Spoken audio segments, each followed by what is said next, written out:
Hola, sabrosísima gente que nos acompaña una vez más en una edición más de ¿Y por qué no? Este espacio creado para ustedes aquí en este canal llamado Yanuncast. Yanuncast justamente porque es algo creado de cuencanos para cuencanos en Cuenca, valga la redundancia. Y en esta ocasión, iniciando nuestra segunda temporada con una invitada llamada Camila López. Bienvenida, Camila. Un Muchas gusto tenerte aquí. gracias. Es un gusto para mí tener una colega, más que nada. Siempre es bueno tener gente con la que hablar de cosas que creo que para nosotros son importantes, ¿no? Como la psicología. Claro Así que que, sí. primero que nada, darte la bienvenida. Muchas gracias a ustedes por la invitación y pues encantada de estar hoy día aquí. Buenísimo. Y bueno, como siempre, al grano, como se dicen las cosas, ¿no? Primero que nada, a mí siempre me gusta empezar por un poco disperso por las cosas, ¿no? ¿Por qué la psicología? ¿Cómo así escogiste psicología? Yo tengo mis teorías de por qué Ujú. uno estudia o por qué quizás yo lo hice, pero siempre cada uno es La importante. historia es un poco graciosa en realidad porque, a ver, yo tuve una fea experiencia dentro de mi colegio donde estuve con el psicólogo a cargo, en donde pues no se respetó al 100% la confidencialidad que debe haber. Y tenía 16 años, recuerdo clarito que me indigné tanto que dije, yo voy a estudiar psicología y voy a hacer las cosas diferente. Y esa fue como el clic para todo. Y desde ahí nunca cambié de opinión, nunca hubo como una segunda opción. Entré a la carrera y me di cuenta que efectivamente era lo que me gustaba. Hmm, Ujú. Qué bien que tocas el tema porque es algo que a mí me ha molestado de sobremanera cuando me he enterado que colegas, a veces gente que incluso conoce y aprecia, ¿no? Ujú. Filtra cosas que nosotros sabemos que no se deben filtrar, independientemente de a quién sea y la Ujú. confianza que le puedas tener. Es un tema delicado, ¿no? Sí. Entonces, me parece súper bueno como ejemplo y como inspiración para hacerlo. Me parece buenísimo, me parece fantástico. ¿Qué te llevó a la psicología conductual? Bueno, esa es otra historia también muy interesante. La verdad es que cuando lo que más se conoce de psicología es el psicoanálisis, ¿no es cierto? Yo entré con la idea, pues, de hacerme psicoanalista, pero mi universidad no era psicoanalista, era cognitivo-conductual.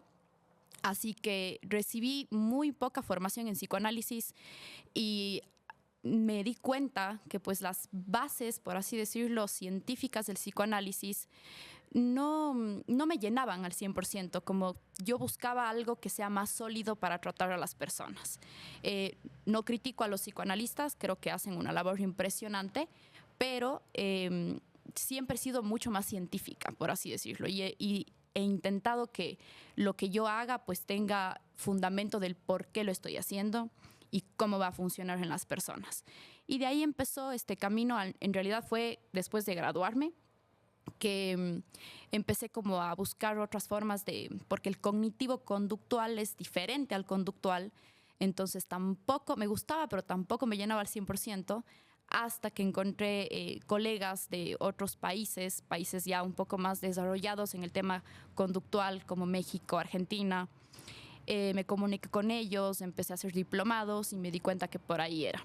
Y me quedé con la corriente. Muy bien. Eh, Te voy a confesar que yo suelo ser bien directo y me disculpas con eso. Sí, claro. Yo tuve un poquito de miedo cuando vi justamente la orientación, Ujú. eh, porque yo vengo de justamente la orientación un poco más cercano al psicoanálisis, un poco más Ujú. cercano, de hecho, quizás a ciertas vertientes filosóficas de la psicología. Y cuando yo estudiaba en Brasil era muy chistoso porque en Brasil, en la universidad donde yo estudié, tenías una psicología que estaba en la facultad de filosofía, que era donde yo estudié, Ujú. y una psicología que estaba en la facultad de biología, Claro. que era donde los de mi facultad les decían los de las ratas, Sí. porque ellos solamente experimentaban con ratas. Ujú. Y claro, todo bien y me parece, yo creo que nunca en la vida y hoy en día más que nunca creo que estamos justamente sufriendo este tema de la polarización. Yo creo que nunca uno debe despreciar Para por nada. completo la Ujú. otra rama que uno considera su opuesta. Pero ella se veía mucho de esto, ¿no? O sea, ellos decían que el psicoanálisis no era ciencia y los psicoanalistas decían que los otros solo hacían con ratas y que no tenían idea de la humanidad, porque muchas veces no tomaban en cuenta las cosas, digamos, sociales. Pero yo vi algunos post tuyos de los últimos días que me parecieron súper importantes y que dije, bien, gracias Dios, creo que no me equivoqué, porque vi que hablabas mucho de cosas sociales, de temas patriarcales y de temas que son súper fuertes y reales en nuestra sociedad. Entonces dije, bueno, qué bacán, qué bien. Entonces, por ahí, y antes de seguir dando más spoilers con respecto al tema, quiero saber más o menos qué es lo que te llevó o lo que te acercó con los trastornos alimenticios, más específicamente ya una vez tú ubicada, digamos, en el... Lo hermoso de mi camino profesional ha sido que yo nunca me he impuesto a hacer algo, sino que realmente las cosas han llegado a mí. Y creo que eso es algo que tiene un poco de magia dentro de lo que yo voy estudiando. Algo que me pasó fue que cuando yo ingresé a mis prácticas preprofesionales, ingresé a un hospital donde hacían temas de cirugías bariátricas. Y las cirugías bariátricas tenían que tener un seguimiento psicológico. Entonces, mi tutor de prácticas me enseñaba cómo manejar este tipo de cosas, hacíamos test como para medir si es que son aptos o no para las cirugías. Y ahí empecé yo a ver cómo la tasa de los trastornos de la conducta alimentaria son enormes. Lamentablemente me encontraba con personas que me contaban que habían perdido familiares, amigos a causa del trastorno. Y por ahí me fue como interesando muchísimo este tema de que lamentablemente los trastornos de la conducta alimentaria han sido llevados por años como enfermedades dentro del individuo y pues en realidad son más problemas sociales que algo que está dentro de las personas. Así que busqué estrategias para trabajar eso y me ha encantado ver cómo de verdad mis consultantes que a la final llegan con este estigma de es que estoy enfermo o algo está mal en mi cabeza o algo no funciona, cambia al darse cuenta que pues han estado sometidos a sociedades, a comunidades donde el físico es lo que más importa, las personas halagan para el físico, insultan con el físico y eso es súper complicado. Entonces todo eso me llevó a tratar de especializarme. Creo que todavía estoy corta, pero siempre intento aprender más para poder tratar este tipo de problemas. Me parece fantástico, principalmente por el hecho de que, de lo que más o menos veía desde la década de los 50, los trastornos alimenticios han subido en aproximadamente un 5% por década o hasta 7%, si no recuerdo, y se ha exacerbado con las redes sociales en los últimos años. Es muy curioso porque otra persona, han habido algunas personas que me han escrito para salir aquí, algunas han venido al canal. Pero una persona, la única persona a la que en realidad he rechazado, no voy a decir su nombre, claro, aunque quizás alguna persona va a identificar quién es, pero es una persona que es un influencer, de estas personas influencers que te enseñan cómo hacerte millonario hoy en día. Y me pidió, dije, bueno, voy a ver, siempre entro a ver un poco qué persona me está pidiendo, ¿no? Y vi algún video justamente que decía... si es que eres un gordo, tienes una panza de mierda y no puedes verte, es que es porque eres un vago y es que yo, sabes que no estamos interesados en ese tema, no, o sea, lamentablemente yo creo que hay que tener tino para las cosas y hoy en día una sociedad como decía y como siempre voy a repetir, tan polarizada como está. Es un peligro el continuar o el alimentar este tema de generar estos estigmas con respecto a cualquier tipo de cosas, sea ideología, sea tema político, lo que sea. Es muy complejo porque todos lamentablemente nos despertamos, o sea, o despierta esta cuestión, ¿no? Pero justo con respecto a eso, ¿qué es lo que tú has visto dentro de tu consulta con respecto a la incidencia, la importancia o a la magnitud que tienen las redes sociales y esta cultura de la comparación que vivimos hoy en día? Es gigantesco, la verdad, porque, a ver, muchos de los casos que he tomado, algunos han sido si podemos decirlo por alguna forma, han venido de familias donde son niñas que desde los 5 años tal vez ya son sometidos a dietas.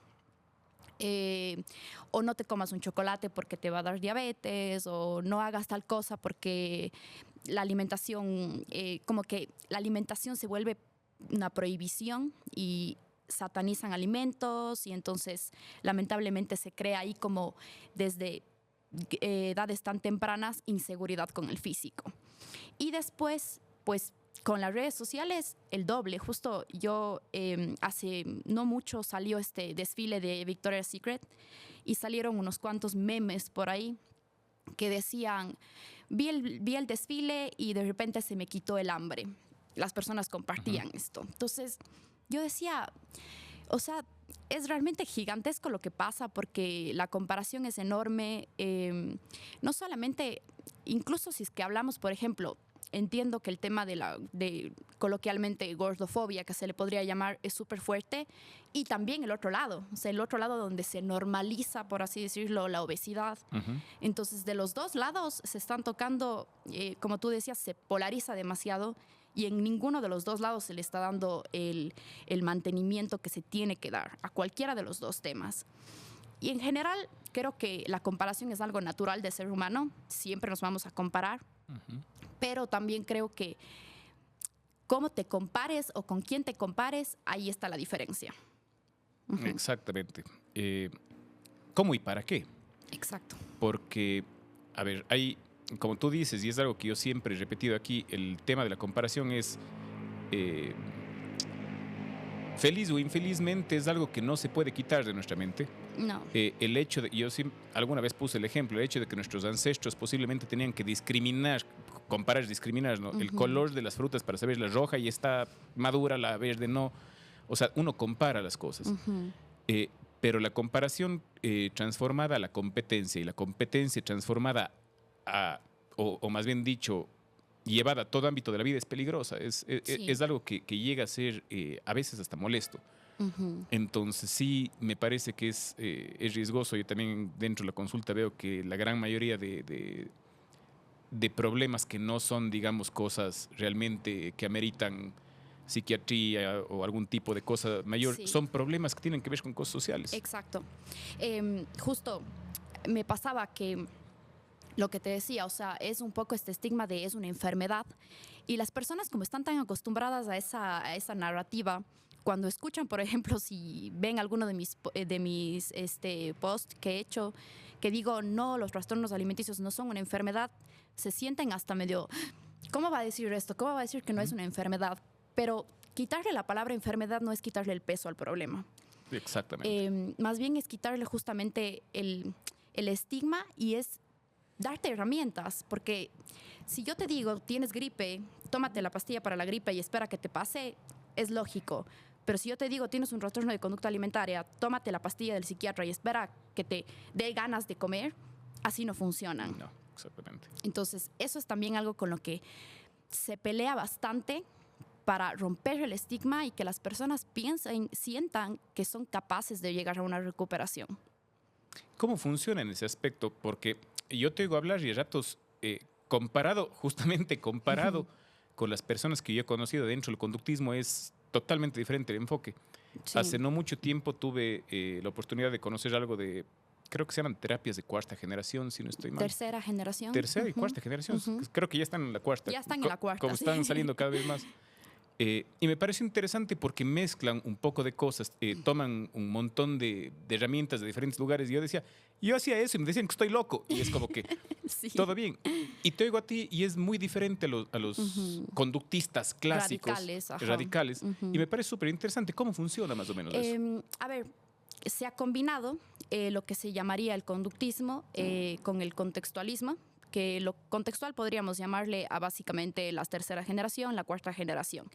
Se combinan estas dos ramas basándose que, por ejemplo, el conductismo tiene esta herramienta súper buena que es el análisis funcional de conducta, en donde básicamente se miden los patrones de comportamiento, se miden refuerzos que tiene la persona, y se combinan con estas ramas un poquito más, por así decirlo, humanas, donde ya no solamente es la persona como individuo, sino la persona en un contexto. Y eso es súper importante porque nosotros somos seres sociales y tenemos que, a veces es un poco difícil decirlo, pero tenemos que adaptarnos al contexto en el que estamos. Si no nos sostiene el contexto, no nos sostiene nada. Y es difícil cuando se encuentran casos en donde el mismo contexto es lo que crea el problema. Exactamente. Es curioso esto, digo, así como te pasaba a ti, a mí me pasó más o menos lo mismo en el sentido de que la vida me ha ido llevando para ciertos lugares, ¿no? Yo recuerdo que yo estudié psicología, a más de porque fui un chico problema. Yo estuve en 10 colegios, fui expulsado de varios, un montón de cosas, y quizás quería entender un poco qué me pasaba a mí, que no tengo idea. Pero además de eso, recuerdo alguna vez una conversación con un amigo que me empezó a hablar de Freud y del inconsciente. Y yo no había oído nunca nada de eso. Y dije, yo tenía 17 años, creo, si no estoy mal. Dije, suena bien.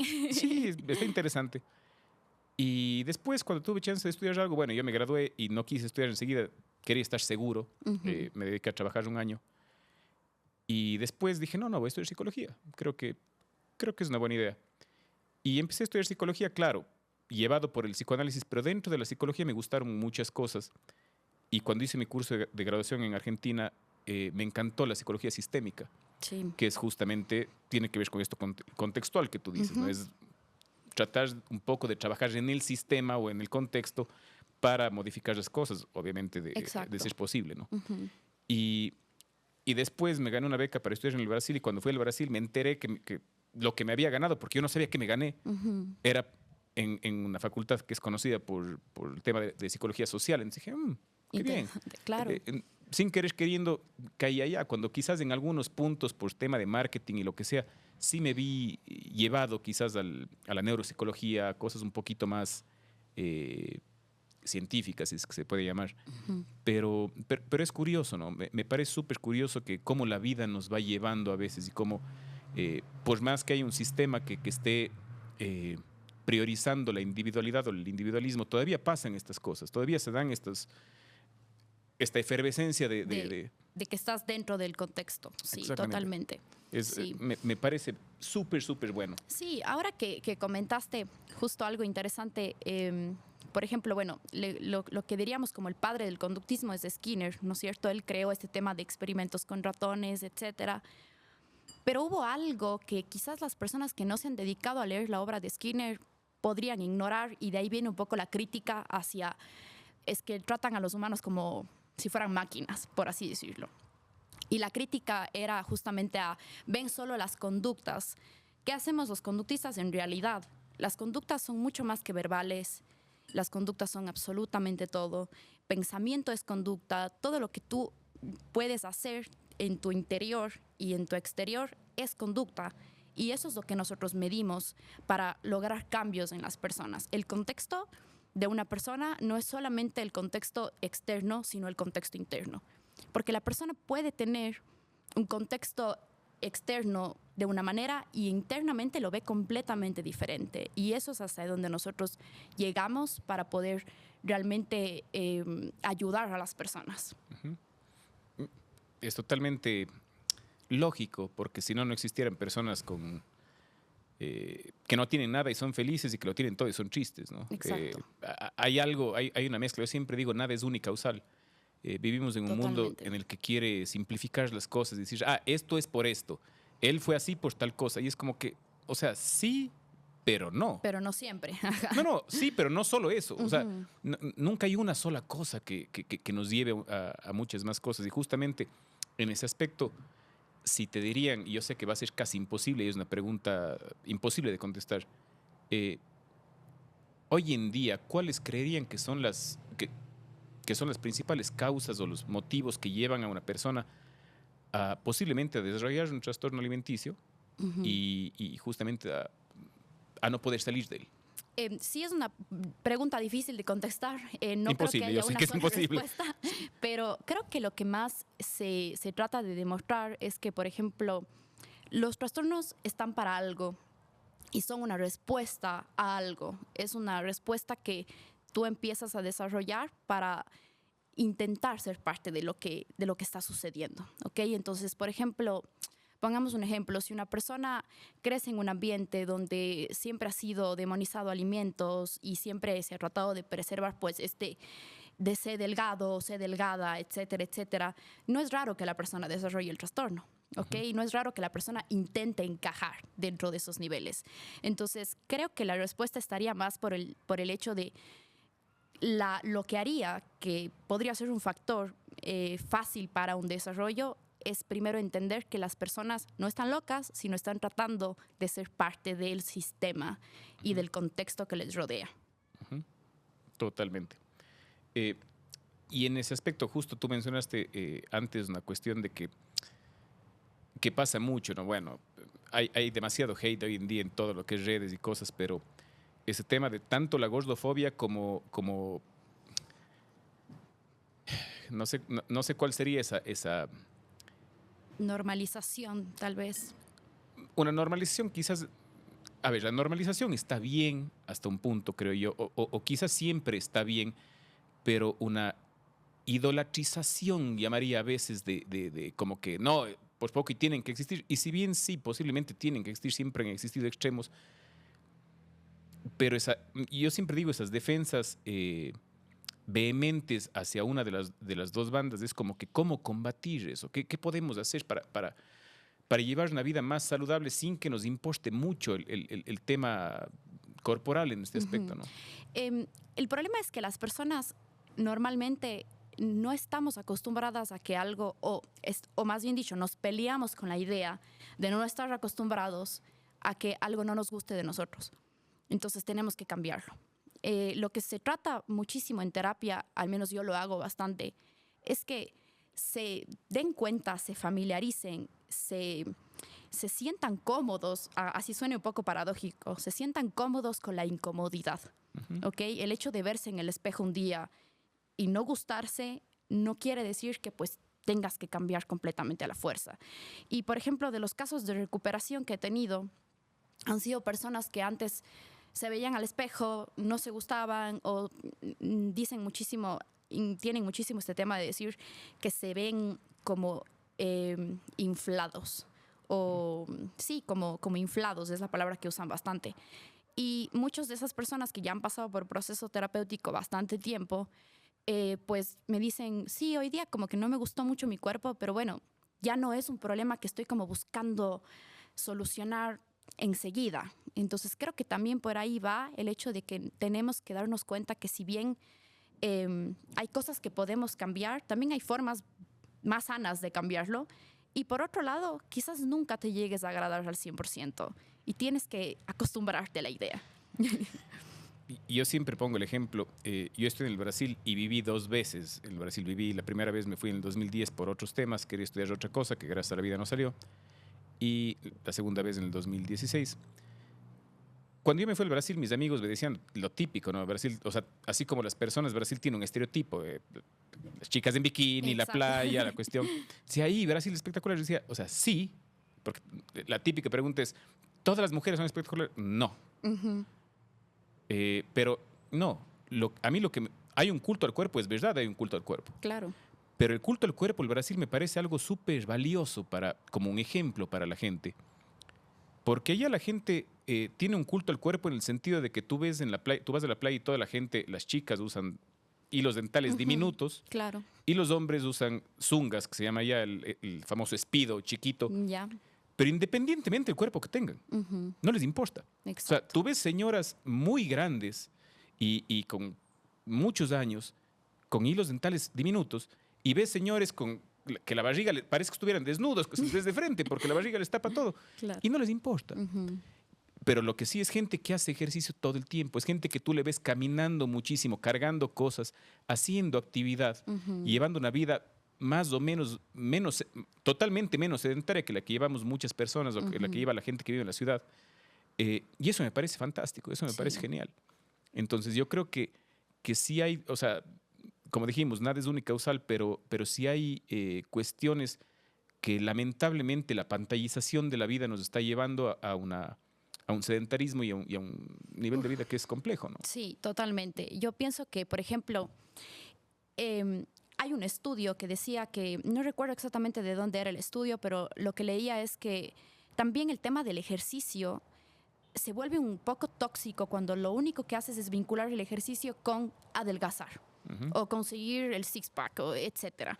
Entonces, el estudio decía que los niños que son, digamos que desde tempranas edades están expuestos al ejercicio, pero desde una actividad que les guste, desde esta recreación, desde que consigan una destreza y se vuelvan buenos en la destreza, tienen más posibilidades de que el hábito se mantenga. ¿Ok? Entonces hay muchas personas que me preguntan, pero ¿cómo hago para que el ejercicio sea un hábito? Porque me cuesta. ¿Cómo no te va a costar si Sí, todos los días lo haces solamente con el objetivo físico y no lo consigues y no es inmediato y te frustras porque entonces no estoy bajando de peso o no se me ven los cuadritos y lo dejas? Al contrario de personas que pues el ejercicio se ha convertido en otro tipo de interacción donde hacen amigos o donde simplemente se relajan, tiempo para ellos, es diferente el hábito. Entonces también es importante como medir cómo creamos los hábitos para que se mantengan. Viene mucho de esta parte, no solamente te importa el físico o no lo hagas solamente por conseguir la dieta, el ejercicio y el cuerpo perfecto. El resultado. Yo he sido en 2 ocasiones psicólogo de deportistas, psicólogo de la federación, y es muy curioso porque pasa exactamente lo mismo. Exacto. Se fomenta que el deportista gane en lugar de fomentarse que el deportista tenga amor por el deporte. Exacto. Y yo vengo de una época, yo soy, obviamente, no sé tu edad, no te he preguntado y tampoco te pregunto ahora, pero sé que soy bastante mayor, creo que se ve. Y vengo de una época en la que hacíamos deporte por hacerlo, ¿no? Independientemente de que posiblemente muchos sabíamos que íbamos a perder o lo que sea, pero era bonito. Exacto. Y tengo muchos amigos que, bueno, ellos posiblemente sí ganadores, pero se crearon en esa época de tal modo que ellos continúan haciendo deporte hasta hoy, cuando quizás muchos de ellos ya no compiten o ya no compiten siempre, pero tienen un amor a la camiseta o al deporte en este caso, ¿no? Ajá. Que somos personas de post 40 y post 45, quizás la mayoría, y son deportistas espectaculares. Exacto. Y es súper importante porque yo siempre recuerdo una anécdota de nosotros en el Azuay en alguna época fuimos posiblemente los mayores productores de campeones mundiales sub-12, en bicicross específicamente. Y recuerdo, nunca me voy a olvidar de una anécdota del bicicross. Yo cuando estaba de psicólogo iba a los entrenamientos a ver, ¿no? Y estaba en un entrenamiento en la pista y habían prohibido que los padres estén en la pista adentro porque alteraban a los hijos. Ajá. Pero igual estaban en los graderíos. Y yo estaba en los graderíos viendo y había una madre, y perdón que voy a ser un poco mal hablado, pero simplemente es lo que pasó, ¿no? Y cada que pasaban por la recta de los dobles o de los triples, que se llama la que está al lado del graderío, la madre era, dale, dale, carajo, dale, dale. Al niño, un niño de menos de 8 años, 6 años tendría. Dale, carajo, te están ganando. Pasa una vez, pasa la segunda, dale, no te puedes. Y la señora, pero alterada totalmente. La tercera vez que pasó el niño, un niño de 6 años, o sí, un niño pequeñito, de este porte, se paró, botó la bicicleta al piso, le dijo, ven y pedalea vos, pues chucha, si crees que es tan fácil. Y todos los que estábamos en el graderío o sea, bueno, muchos nos reímos. Yo no pude contener la risa porque fue...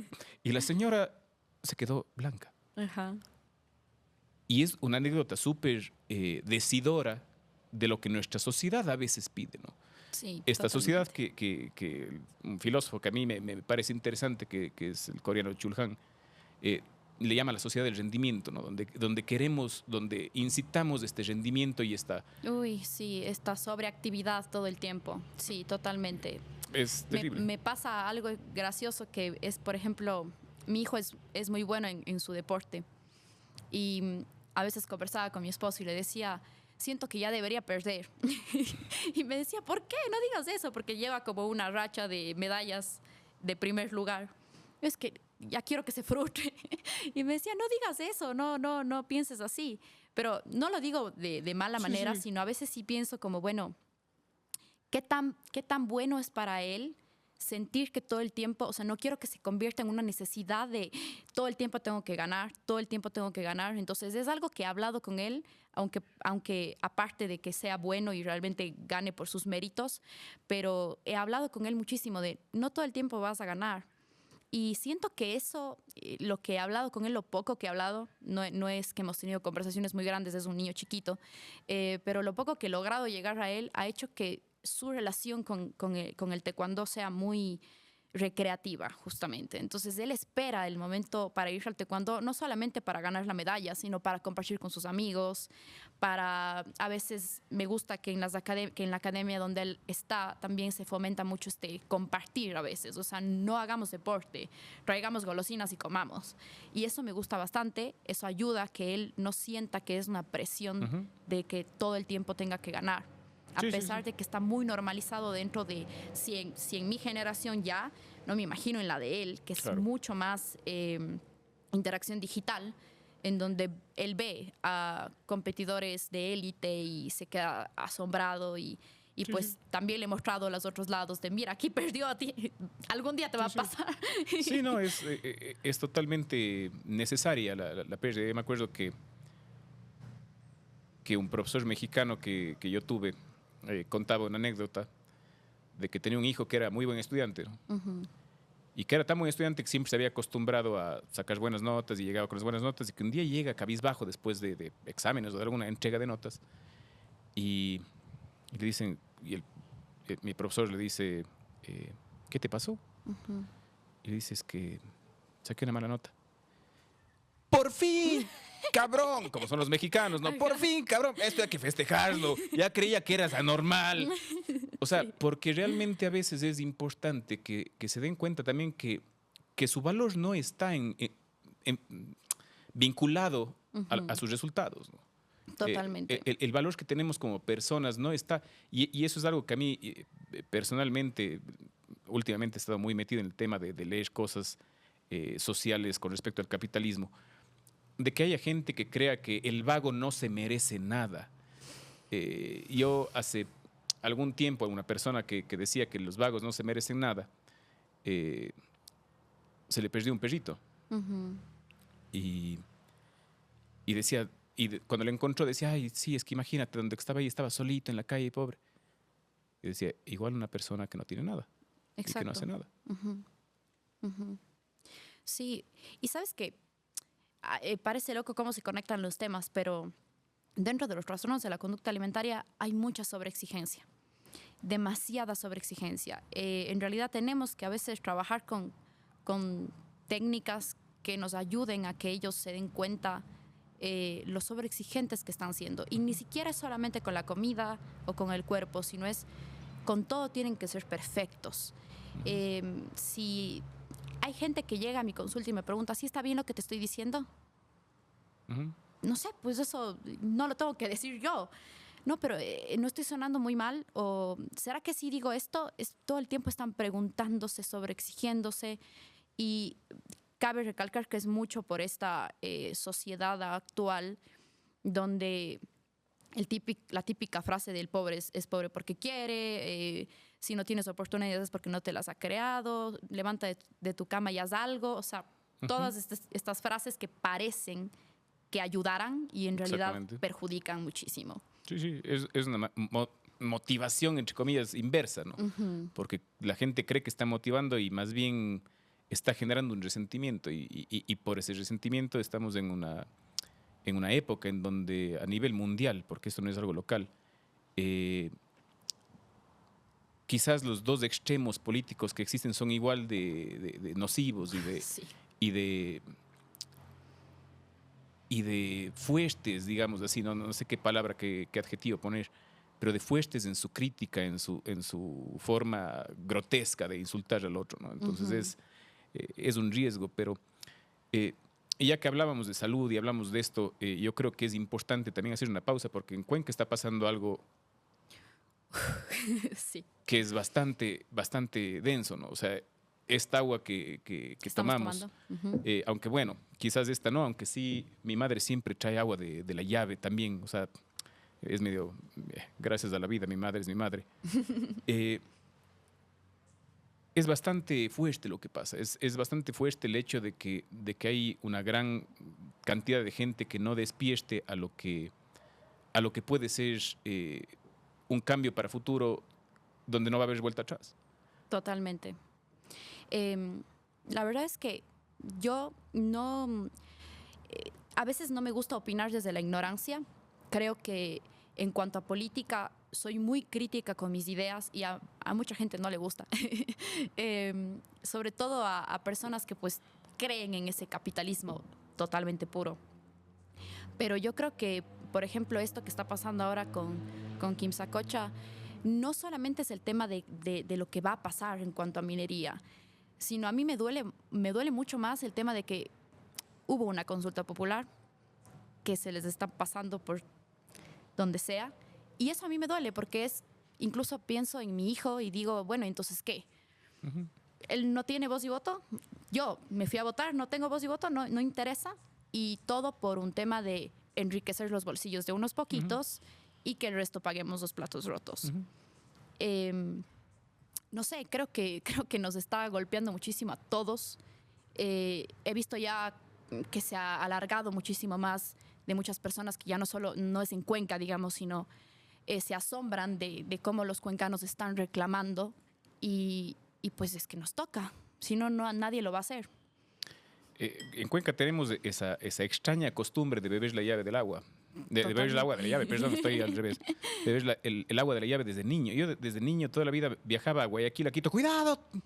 ¡Cuidado el agua de la llave! Y yo sí, ¿pero por qué? Sí. Porque yo de una me iba... O sea, sí. Cuando uno era más niño, uno iba directo a la llave a meter la boca ahí. Y decían, cuidado. Y yo, ¿pero por qué? La costumbre es... Y cuando uno viaja a otros países en el mundo, es exactamente lo mismo. Sí.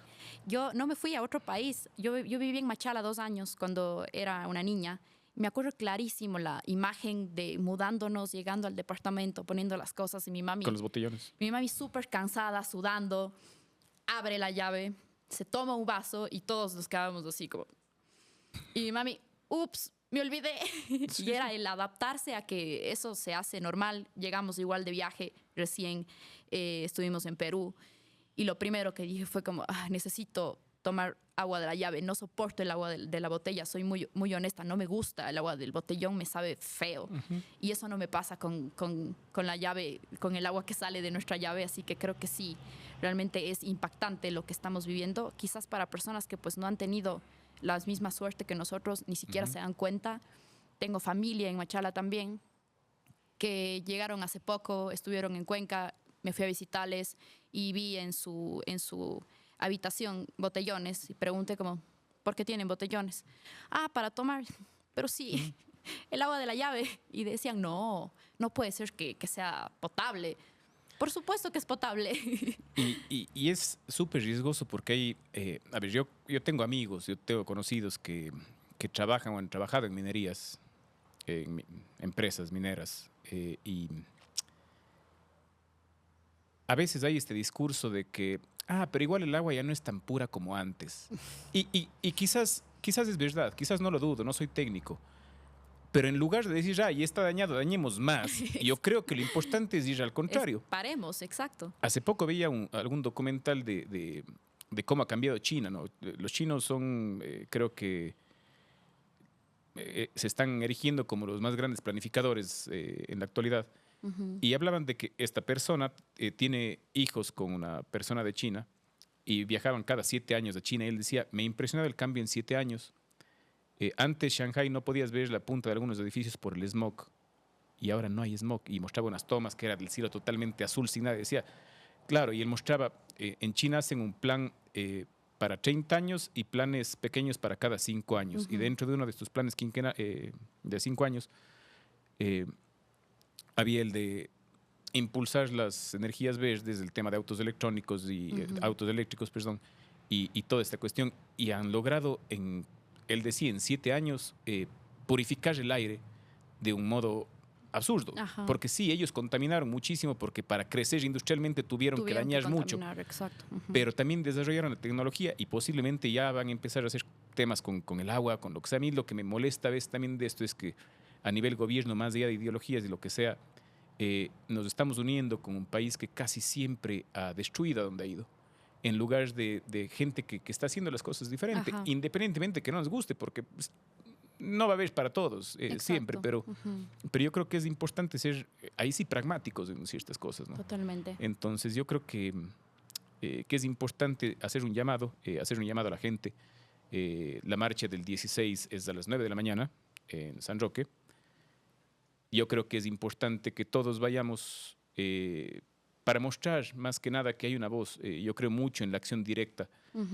Yo no tengo mucha esperanza por los políticos, por las cuestiones verticales ni los líderes, tampoco. pero la acción directa, el apoyo mutuo de la gente, yo creo que es lo que mueve el mundo. Yo creo que si no comenzamos a vincularnos, y de hecho, el crear este espacio, este podcast, es por el hecho de volver a tener gente. Dije, ¿de qué forma? Me estaban empezando a caer mal las redes. Cerré Instagram un año, después volví, después cerré 2 años, volví, cerré el Facebook años, y volví, en fin. Y decía, ¿de qué forma puedo hacer algo, o sea, con esto, que no sea ser un influencer, de estarme haciendo selfies y cosas así? Porque todo bien, está bien que se haga y que la gente le vaya bien, pero a mí me cuesta muchísimo. Sí. Me cuesta. Ahora hice un video para el tema de Kim Sakochi y me costó, o sea, no podía, porque era así como que, ¿qué digo? No sé. Y yo soy medio bestia, entonces ahí tuve que utilizar algo chistoso para poder hacerlo, porque si no, no me sale natural. Exacto. Pero esto a mí me gusta porque es tener una persona al frente.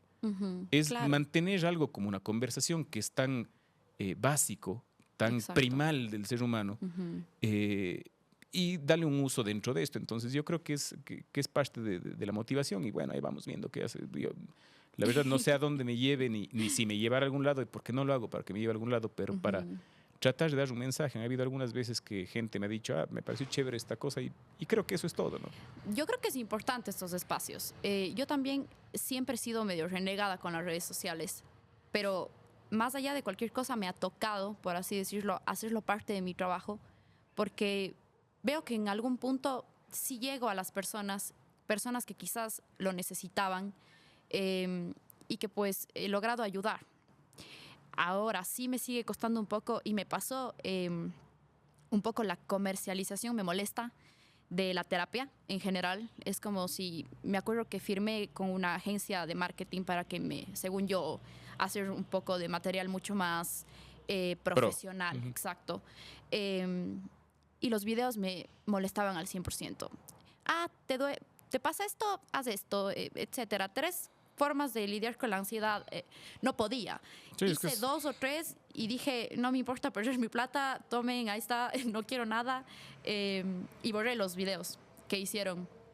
Y fue algo que dije nunca más. O sea, o hago mi contenido orgánico o no hago nada, porque si no, siento que estoy vendiendo a la terapia como si estuviera vendiendo un lápiz labial. Y más allá de que se venda, lo que dices es importantísimo, porque más allá de que se venda, porque, a ver, si bien, entre comillas, vendemos, tenemos que cobrar a alguien que viene. Exacto, tenemos que vivir de esto. Pero lo que molesta es que se venden mentiras, porque se dice 3 tips para dejar de... O sea, no vas a dejar, perdón. No, claro. Exacto. O sea, es lo auténtico. Yo soy bien crudo con la gente que trabaja conmigo, y es como que, o sea, hay ciertas cosas que no van a pasar. Exacto. Últimamente me ha tocado muchísimo trabajar con gente con rupturas amorosas, y es como que va a doler. O sea, tiene que doler. Sí, no es algo que ay, sí, ya en una semana, ay, y vas a ver pajaritos rosados. No. Exacto. O sea, no sé cuánto te tome. Vamos a ver. O sea, pero podemos ir haciendo cosas que te van ayudando en el trayecto. Exactamente. Exacto. Que te van... Más que nada, yo me doy cuenta que siempre en las rupturas a veces nos perdemos de nosotros mismos. Es que sí. Y nos concentramos mucho en el otro, en el afuera, ¿no? Entonces yo creo que es importante como que en esos espacios volver a uno mismo. Sí. Y incluso suele pasar casi siempre. A mí me pasó en algún punto de mi vida en que cuando uno vuelve a uno mismo, la otra persona es como que, estás diferente, por poco quiere volver, y es como que, no.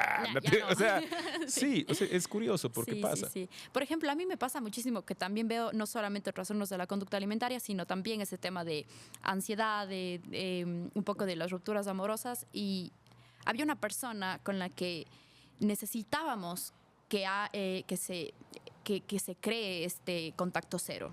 Era importante. No porque a mí me daba la gana de que no hable con la pareja, sino porque era un desgaste emocional. Veo las redes, veo a quién le dio like, a quién no le dio like, si me sigue siguiendo, si ya me dejó de seguir, si está en línea, si no está en línea, si quitó mi foto, si no quitó. No. ¿Quién le dio like? Bloquea, por favor. Sí. Y me decía, ¿pero por qué? Es que yo no voy a poder bloquearle en mi vida. No, pero necesitas un espacio para para reconstruirte y que no estés solamente recordándote lo que fue y viendo las fotos y viendo los comentarios, etcétera. La gente no entiende eso un poco, se pone como a decir, no, es que podemos tener una bonita amistad. En este momento no puedes tener una bonita amistad con tu ex porque están pasando por una ruptura y necesitas primero romper el vínculo para crear otro. Si en algún punto más adelante, quizás, pero si tú no rompes el vínculo, no pasas por el duelo, quizás lo único que estás haciendo es manteniendo el contacto para vincularte desde otro lado. Y eso te va a hacer que te quedes ahí y no vas a desarrollarte. Efectivamente me hizo caso y pues tuve un hermoso mensaje, ya le dimos el alta, como se llamaría a veces, no me gusta la palabra, pero sí. Y tuve un mensaje de, sí, no entendí al principio, pero realmente fue necesario. Buenísimo, y como ya que estamos en rupturas y el tiempo ha pasado volando, y ves cómo pasa el tiempo cuando uno se pasa bien. Básicamente agradecerte. Quisiera, no sé si quieres dar un mensaje a la gente que nos ve. ¿Qué te ha parecido el espacio, el lugar? La verdad, el espacio hermoso. Muchísimas gracias de nuevo. Para mí es súper importante que existan estos espacios en donde se pueda despejar ciertos mitos, despejar ciertas dudas. Y creo que es súper importante que pues todos tengan voz. Entonces, agradezco lo que haces. Realmente no sé si es que algún rato regrese, me encantaría, pero más que nada me gusta, te soy muy honesta, cuando vi el formato me fascinó un poco esta idea de hablar libremente, sin protocolo, y eso me gusta porque me hace sentir que pues puedo compartir lo que pienso sin que haya como un juicio detrás. Y muchas gracias. Eso, nada más. No, y seguro estarás invitada. De hecho, en poco tiempo estamos iniciando otro proyecto dentro de este canal, que es con otro colega más. Vamos a tener 2 programas, que va a ser, digamos, la parte mía, y otro que va a ser con él, hablar siempre de cosas diferentes, pero también con él va a ser más enfocado a temas justamente desde la psicología. Entonces, seguramente, más que seguro, te estaremos llamando porque me parece súper interesante tener voces diferentes, y más que nada, siempre es interesante tener las voces de las mujeres, que son mucho más sensibles y capaces de ver cosas que nosotros a veces no vemos. Muchas gracias. Por una gran cantidad de cosas. Eso, básicamente, siempre no dejen de hablar de Gaza, por favor. Yo creo que es importantísimo que también nos tomemos conciencia de que el mundo no es solo lo que está alrededor nuestro, es mucho más que eso, todo está conectado, y si no hablamos de las cosas que están mal, como digo, independientemente de la posición política de cada uno, hay cosas que están mal, siempre hay cosas que van a estar mal. Yo creo que el tema del hate, al que a veces nos empuja el querer insultar al que hace alguna cosa mal, es algo que tenemos que aprender a medir, que no es fácil, pero si no damos el ejemplo para cambiar un mundo que está desarmándose, no sé si logremos cambiar esto. Con eso, básicamente, pedirles a las personas que nos están viendo, que nos han visto, que se suscriban al canal, nos dan un apoyo enorme si lo hacen, que le den me gusta al video, que dejen algún comentario si es que les parece algo. Y somos un canal de cuencanos para cuencanos. La gente que quiera salir, que tenga ideas, proyectos, temas artísticos, como dije hace un momento, no me interesa mucho el tema de Mente de Tiburón, no es por malo tampoco, no tengo nada contra nadie, pero no es algo que quiero vender. Yo no sé cómo hacer que la gente sea millonaria, no lo soy. Soy millonario, sí, en cuestión de tiempo. Dicen que el tiempo es dinero, entonces yo soy millonario porque dispongo de mucho de mi tiempo gracias a la vida. Y en ese aspecto lo que puedo enseñar también es justamente eso, a manejar el tiempo. Creo que es súper importante que aprendamos a manejar nuestro tiempo en un mundo en el que corre tan deprisa y que nos presiona para que cada vez todos seamos parte de un molde que solo sirva a intereses de quienes están un poquito más arriba. Así que con esa pequeña crítica y con ese pequeño mensaje, les agradezco a los que nos han visto. Te agradezco, Camila. Muchísimas gracias por todo. Muchas gracias. Le he pasado muy bien, me ha pasado el tiempo, como te dije. Yo también. Pensé que íbamos 20 minutos y dije, ups, no, creo que nos pasamos. Así que gracias y adiós, gente. Gracias.